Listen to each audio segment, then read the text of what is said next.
Bienvenue à tous. On plonge aujourd'hui dans l'univers des passeurs d'âmes. Ah oui. Ces guides spirituels qui accompagnent les âmes en transition. Mhm.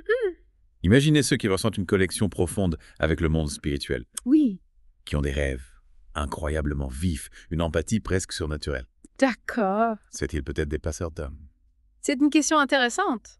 On va explorer ça ensemble en s'appuyant sur un article de Ciel Cristallin, Oui, un site web dédié à la connaissance ésotérique et aux révélations spirituelles. c'est un sujet qui intrigue, n'est-ce pas? Oui, vraiment?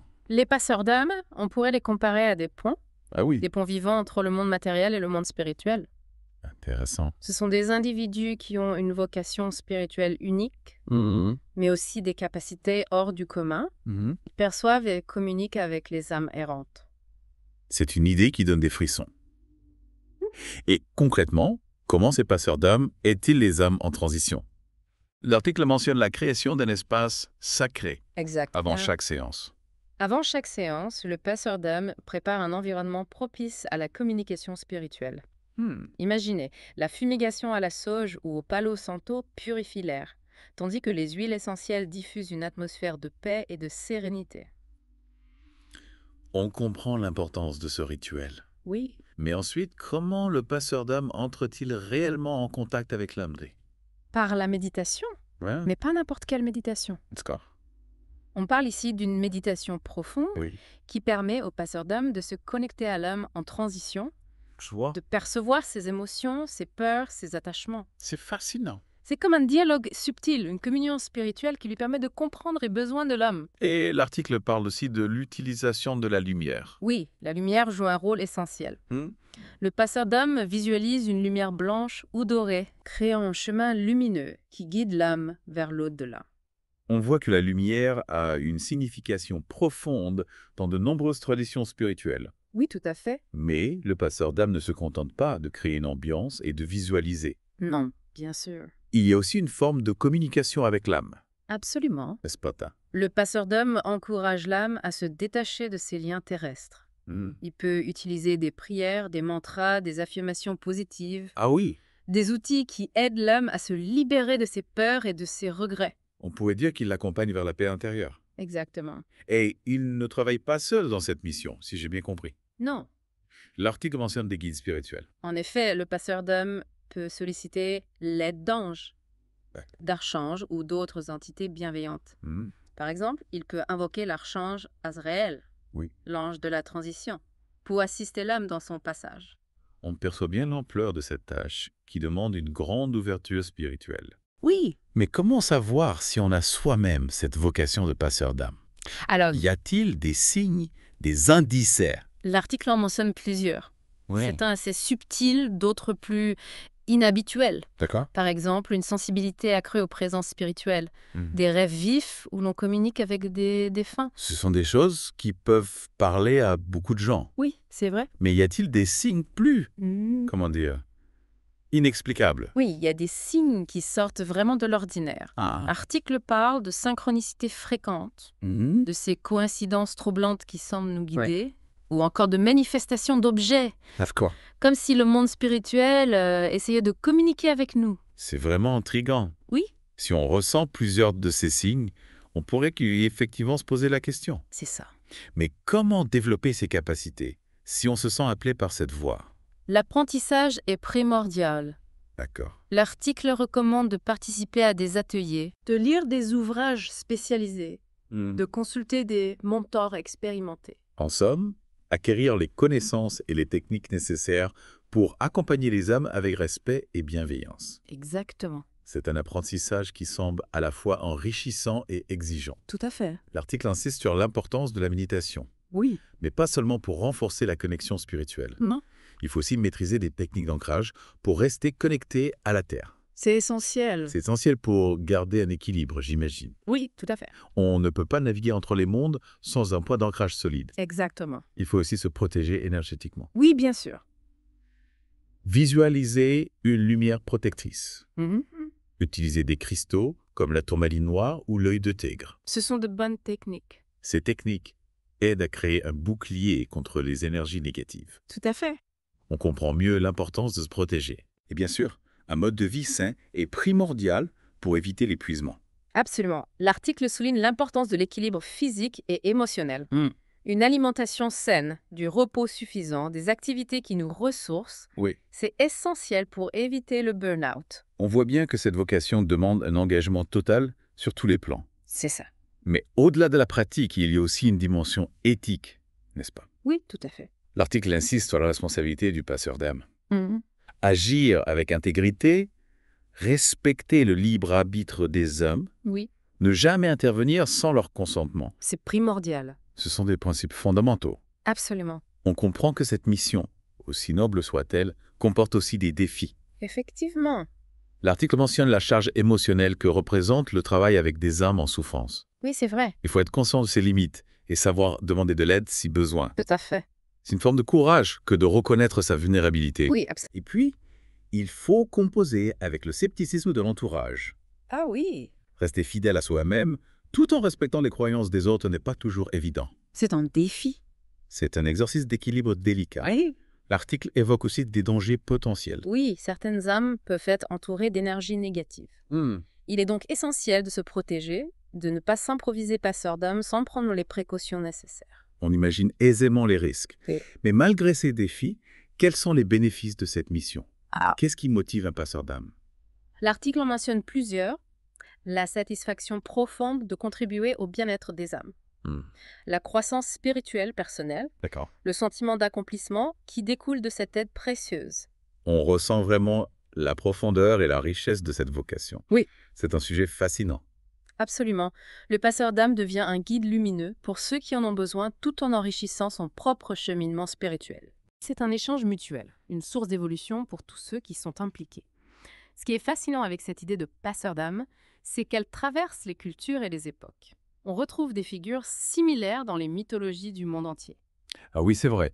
On pense aux psychopompes de la mythologie grecque comme Hermès ou Charon, qui guidaient les âmes des défunts vers le royaume des morts. Exactement. Ou encore aux Valkyries dans la mythologie nordique, ces guerrières célestes qui emmenaient les guerriers tombés au combat vers le Valhalla. Ces figures montrent bien que l'idée d'un guide pour les âmes en transition est universelle. C'est vraiment intéressant de voir ces parallèles.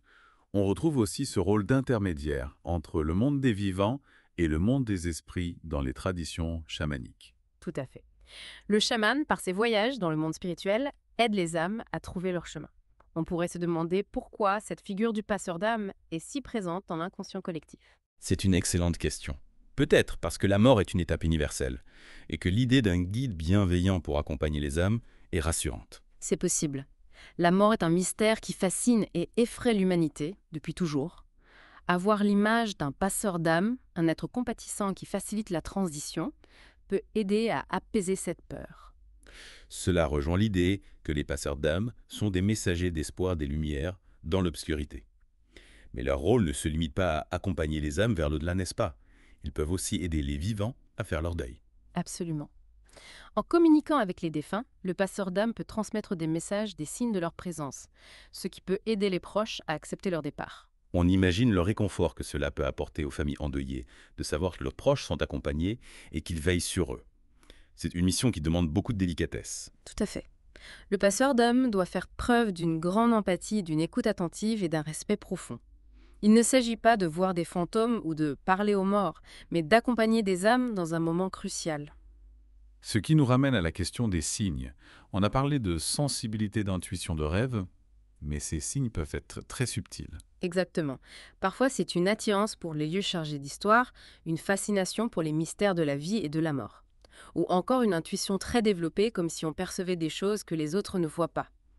Il y a aussi ces rêves étranges, ces synchronicités troublantes, ces sensations inexplicables qui peuvent nous mettre sur la piste. Oui, il faut être attentif à ces messages. Si on ressent cet appel, il ne faut pas hésiter à explorer, à se renseigner. Il existe de nombreuses ressources pour ceux qui souhaitent en savoir plus sur le monde des passeurs d'âme. Et surtout, il faut se faire confiance et suivre son cœur. Mais avant de conclure cette partie, j'aimerais revenir sur la protection énergétique. L'article insiste beaucoup sur ce point. C'est primordial.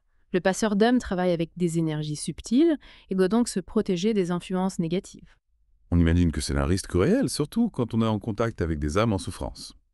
On a parlé de la visualisation des cristaux, mais y a-t-il d'autres techniques? Bien sûr. La méditation, la prière, le travail énergétique, les rituels de purification, le contact avec la nature. Il existe de nombreuses méthodes pour se protéger et se ressourcer. Il faut les utiliser régulièrement, j'imagine. Oui, c'est important d'intégrer ces pratiques dans son quotidien. Créer une routine qui permet de rester ancré, équilibré et protégé. Comme une hygiène de vie spirituelle. Mais comment savoir si on est vraiment prêt à devenir passeur d'âme? C'est une question importante. Je dirais qu'il n'y a pas de réponse toute faite. C'est un cheminement personnel. On doit ressentir un appel intérieur, une certitude profonde. Oui, il y a souvent une intuition, une conviction qui nous guide. Mais il y a aussi des signes plus concrets, comme la capacité à percevoir les énergies subtiles, à communiquer avec les défunts, à aider les autres à guérir. Et si on n'est pas sûr, on peut toujours se faire accompagner par un mentor, un guide spirituel. Bien sûr. C'est important de demander de l'aide, si besoin de se faire guider par des personnes expérimentées, de partager ses expériences avec d'autres. C'est rassurant de savoir qu'on n'est pas seul sur ce chemin. Mais avant de passer à la suite, j'aimerais aborder un aspect qui me semble essentiel, l'éthique du passeur d'âme. Ah oui, c'est un point crucial. Le passeur d'âme a une grande responsabilité envers les âmes qui l'accompagnent. Il doit donc agir avec intégrité, respect et bienveillance. On a parlé du libre arbitre du consentement, mais y a-t-il d'autres principes à respecter? Oui, il est important de ne pas juger les âmes, de ne pas imposer ses croyances, de ne pas abuser de son pouvoir. C'est une attitude humble et respectueuse qui s'impose. Tout à fait. Le passeur d'âme est un guide, un accompagnateur. Il n'est pas là pour diriger ou contrôler les âmes. Il doit les aider à trouver leur propre chemin, à faire leur propre choix. Exactement. Et pour cela, il doit faire preuve d'écoute, de compassion et de discernement. C'est un véritable art de vivre une voie spirituelle profonde. Absolument. Et c'est un chemin qui peut être très enrichissant, tant sur le plan personnel que spirituel. On ressent vraiment la beauté et la profondeur de cette mission.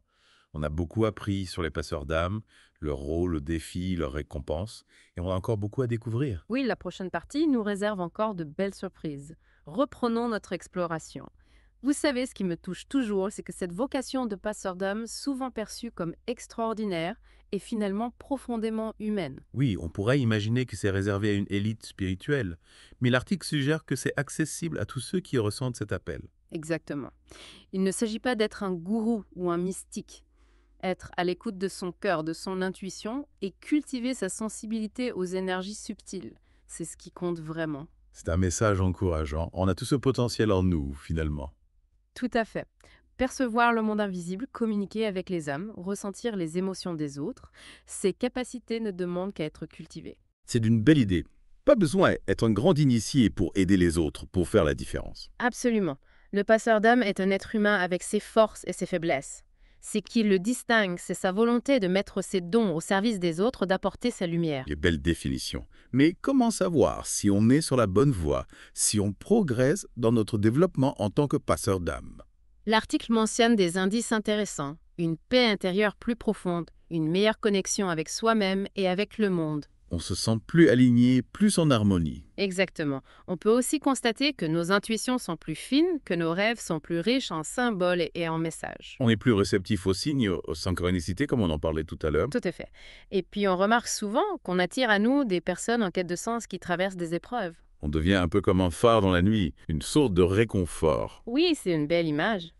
Mais attention, il ne faut pas tomber dans le piège du sauveur, de celui qui a toutes les réponses. Rester humble, respecter le libre arbitre des autres, c'est essentiel. Absolument. Le passeur d'âme est un guide, un accompagnateur, pas un gourou. Son rôle est d'aider les autres à trouver leur propre chemin, à se connecter à leur propre lumière. C'est un rôle délicat qui demande beaucoup de discernement, d'où l'importance de la formation, comme on le disait plus tôt. Oui, il faut apprendre à maîtriser ses capacités, à se protéger, à respecter l'éthique du passeur d'âme. On ne s'improvise pas passeur d'âme. C'est un métier, un art qui s'apprend. Tout à fait. Il existe de nombreuses écoles, de nombreux courants de pensée. L'important est de trouver ce qui nous correspond, ce qui résonne avec notre être profond. C'est un cheminement personnel qui peut prendre du temps. Oui, et il n'y a pas de ligne d'arrivée. On apprend et on évolue tout au long de notre vie, en tant que passeur d'âme et en tant qu'être humain.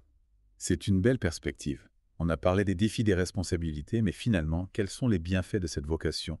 Qu'est-ce que cela apporte au passeur d'âme lui-même? Oh, il y en a beaucoup. C'est une mission qui donne un sens profond à la vie. On se sent utile, on contribue au bien-être des autres, à l'harmonie du monde. On a le sentiment d'accomplir quelque chose d'important, de faire une différence. Exactement. Et puis, c'est une voie qui nous permet de développer notre spiritualité, de nous connecter à notre intuition, de découvrir notre véritable nature. On se connaît mieux soi-même, on grandit intérieurement. Tout à fait.